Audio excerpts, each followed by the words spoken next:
welcome for the wonderful world you know.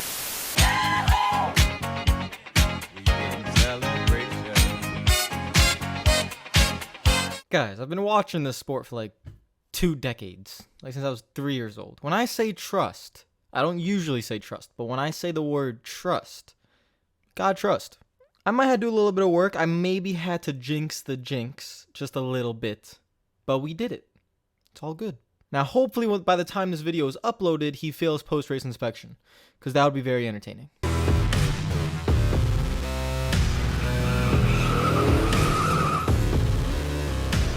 How's it going, guys? Gonna be a late night upload, and the 312 miles Charlotte race is over.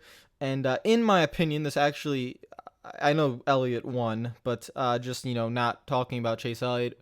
In my opinion, the race itself for a 300-mile race, when it goes by that quickly, and it seemed like it was a little bit more action packed. I don't know about you guys, but for me, I thought it was more action packed, and I thought it was a not overwhelmingly better race, but it was better than what we got for the Coke 600. I think it was a very average mile-and-a-half race, but the Coke 600 was a bad race. So this actually helps with what I want to see a bigger sample size of this. Is I just want to see more 300-mile races, and at tracks that aren't usually that entertaining, and I want to see what we think of the races, because I just have this belief that, just in the world today, I feel like we all have shorter attention spans. We want things quicker, faster, and I just believe shorter races will lead to better quality and better entertainment in terms of the fans for NASCAR. Will it lead to more money? No, because, you want longer races for TV revenue, but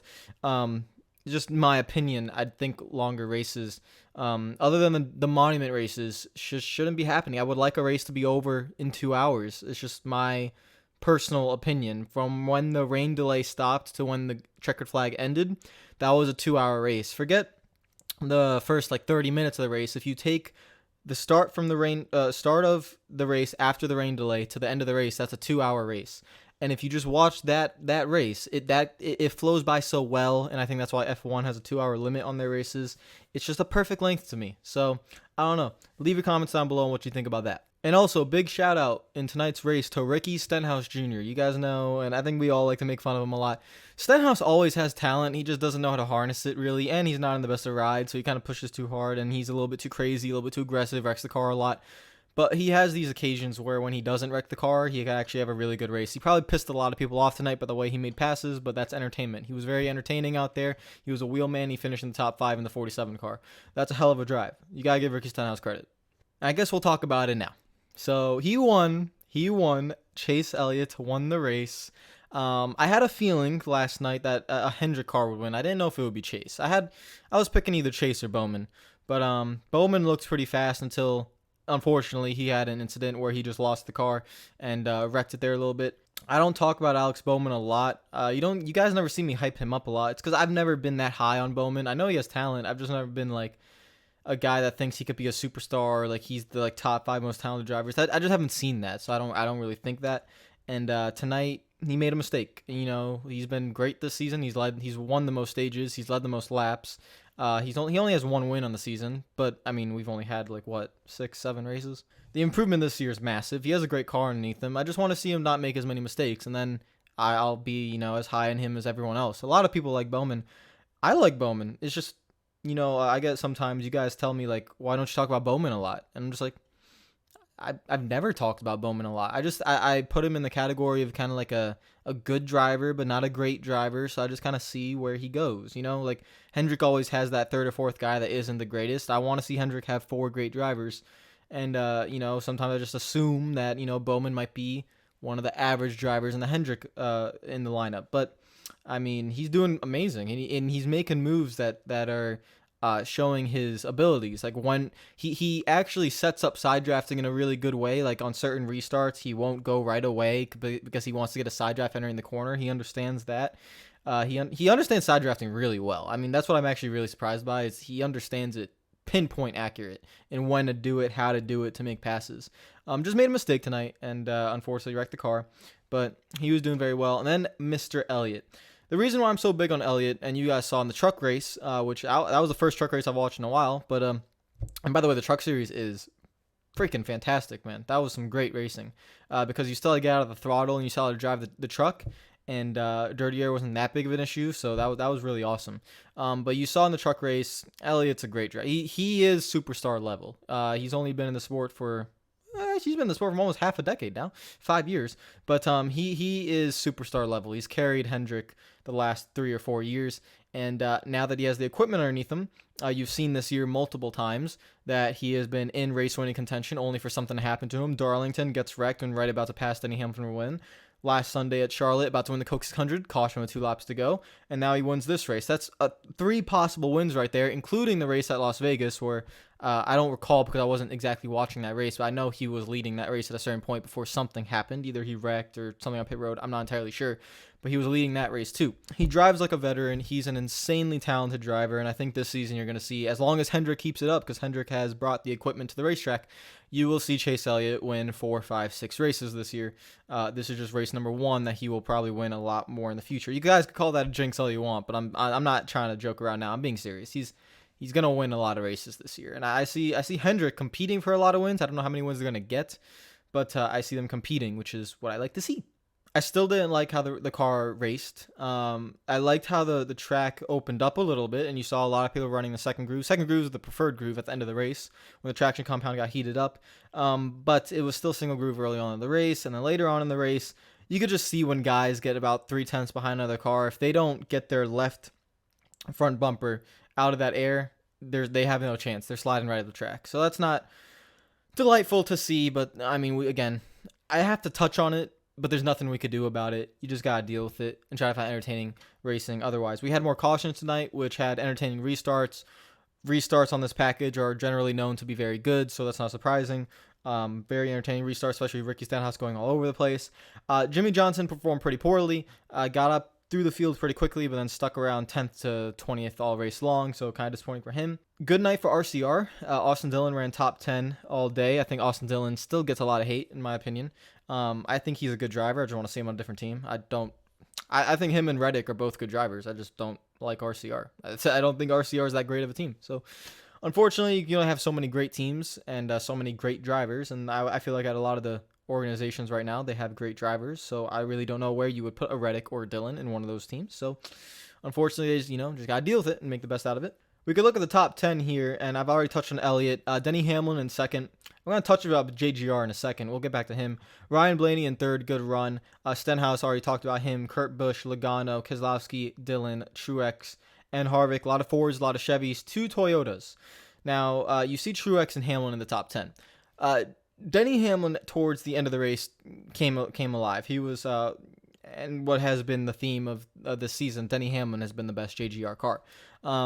JGR is struggling, and they're not struggling too much. They're just lacking a little bit of speed. So for tonight, for example, Truex was terrible. He finished 9th, but he was terrible. He was not near the top 10 at all the entire race, but ended up finishing 9th.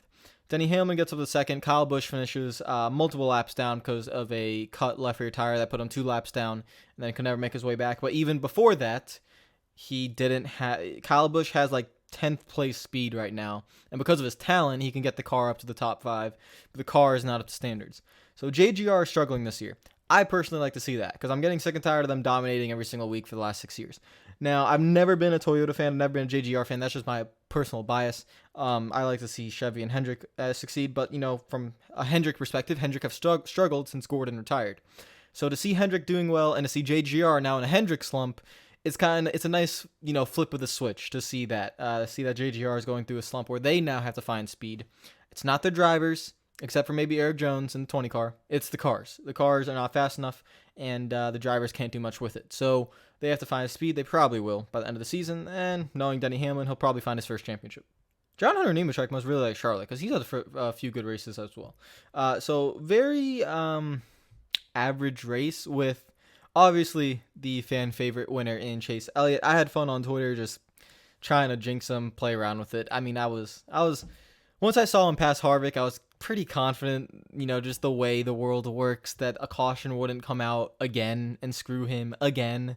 I've seen that happen too many times to Jeff Gordon. But it never happened to Jeff Gordon back to back. So so it wasn't going to happen again. And funny enough, I think it was the 34 that spun around on the final lap. And if that would have happened a lap before, then that would have brought the caution. But it happened when Elliott was crossing the start-finish line. So that was pretty funny to see that. Now we enter an interesting stretch of races. I need to pull up the schedule because I don't know what the schedule is. NASCAR's website is insanely confusing. Where do I go to see the schedule? Okay, so the next race is Atlanta, and then after that, Martinsville, after that, Homestead, after that, Talladega, and then the doubleheader at Pocono. Oh boy. Oh no. Okay. Forget late June, early July. Forget that. Okay, I'm not looking at that. Well, actually, the July races haven't been called yet. So, but in the normal schedule, when I see Pocono, Indy, Kentucky, and New Hampshire 4 races in a row, I'm just gonna skip all of that and want to vomit right away. But I see Atlanta, Martinsville, Homestead, and Talladega. And we don't know about the Pocono races. That hasn't been confirmed. But Atlanta, Martinsville, Homestead, and Talladega. 4 really good tracks. Atlanta, probably not the best with this package, but I feel like because it's so bumpy, you're going to see a pretty decent race. I don't like that it's 500 miles. I feel like it'd be a little bit of a bore fest that it's 500 miles. But it should be a decent race, hoping that we get the drivers being able to drive the cars. And then I believe 3 really, I mean, one of the best races of the season in Martinsville. Homestead, my favorite mile and a half, which they did really dirty by putting it in the middle of nowhere in the schedule. And then Talladega plate race, always entertaining. So going to be very exciting races here. And that's what I'm really excited for, is that we have great tracks coming up. And hopefully I could just never see Pocono, Indy, Kentucky, and New Hampshire ever again in my life. Because I see that and I legitimately... And they put Michigan after... Okay, they put 5 straight races of just pure vomit in my face. What is wrong? Why? Like, that is the worst stretch of 5 races I've ever seen in my life. Anyways, Chase Elliott wins the race. So yeah, comment down below, guys. Hope you're having a good night. What do you think of the race? What do you think of Mr. Elliott finally winning? Did you hate my antics if you were following me on Twitter? Did you hate my antics and hated me for trying to jinx the jinx, which ended up actually working? And yeah, that's pretty much all I have to say about this race. If I had to give it a rating, 5 out of 10, 6 out of 10, would be a 3 without restarts. Restarts gives it another 3 points. So I'd say 6 out of 10, average to above average race. Just struggling with the package a little bit and the track compounds. Really nothing much you could do about it. So 6 out of 10 race, good winner, you know, the fan favorite, my favorite driver. But I wish Jimmy would do better. I'm gonna keep harassing Jimmy every single video until he wins a race. I need to see it. I'm starved by it, man. It's been 3 years. Like, I'm tired of not seeing the 48 in victory lane. It's really pissing me off. If you guys are new to the channel, make sure you subscribe. Follow me on Twitter and Instagram if you're not already. And I'll see you guys later. Hope you're having a great night. And if you're watching this in the morning, hope you're having a great morning. If you're watching the next day, watch it the next day. And if you're watching it 5 days from now, take care. Peace out.